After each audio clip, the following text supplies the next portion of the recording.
करे ये कातलन के सरेआम विहार में बैठो थानन में कोई दुकान खोली बैठो कोई सामने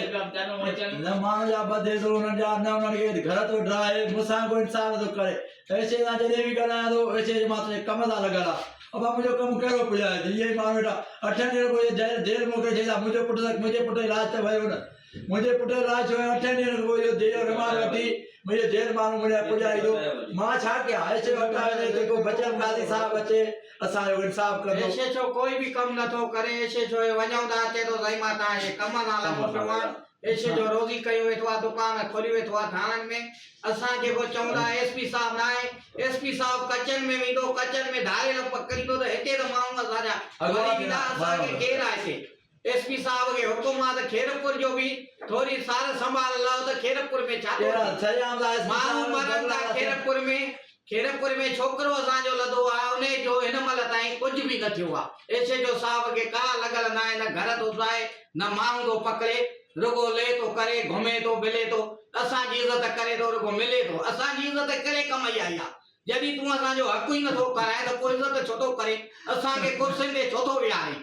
तुखे जो ना है तो माऊ मोल आ के जो इंसाफ करे आ के जा कातिल पकड़े जा कुछ भी तू न तो इन बल ताई तू कयो चाहे जदी लाश तू बोले के सिस्टम थिवा कराची जेरो वाक्यो थिवा तू कुछ भी न कयो आहे न मतलब जदी तू जो थानो हलान भी तो के न तो जे तो तू थाने में बैठो छो कुर्सी ते तुझा माण्हू छडेलन दलाल छडेलन तोखे रोजी करे अची लख रुपया कारोबार करे ॾियनि तू कारोबार कर माना ॿिया बचा हलिया वञनि इहो इंसाफ नथो खपे एसपी साहब के चओ इंसाफ कर तू पाण अची कर जीअं तू चओ असां कंदासीं बाक़ी एसे छो जे चवे ते असां न लॻंदासीं सुभाणे असां रोज़ बि बिला कंदासीं उथंदासीं बि न पोइ असांजी माई सां न मिले अची एसे जो ईअं न चए उथो को कमु हिन महिल ताईं एसे जो साहब न कयो आहे आयो आहे अस्पताल माण्हू कढी आयो आहे हिकु त असांखे ॿुधाए न रिकवरी कई त चयो आहे साईं तव्हांजो माण्हू मारे चुको आहे जवाबदार फारूक हुनखे दसियो आहे साईं मां मारे छॾियो आहे पियो आहे के हे छो उहो बि ॿियनि रिकवर करायो आहे हिनखे ॿुधाए थो एसे जो पाण हिन खां पुछी न सघियो असांजे माण्हू मोल हुयो हिन महिल असांजे साम्हूं जवाबदार के न लथ आहे न पादर आहे क़ुर ॾेई तव्हां पुछो त करी तूं मालिक जे अॻियां हुनखे मार ॾिनी पुछा कईसि हिन जो छोकिरो काॾे खयो थी छो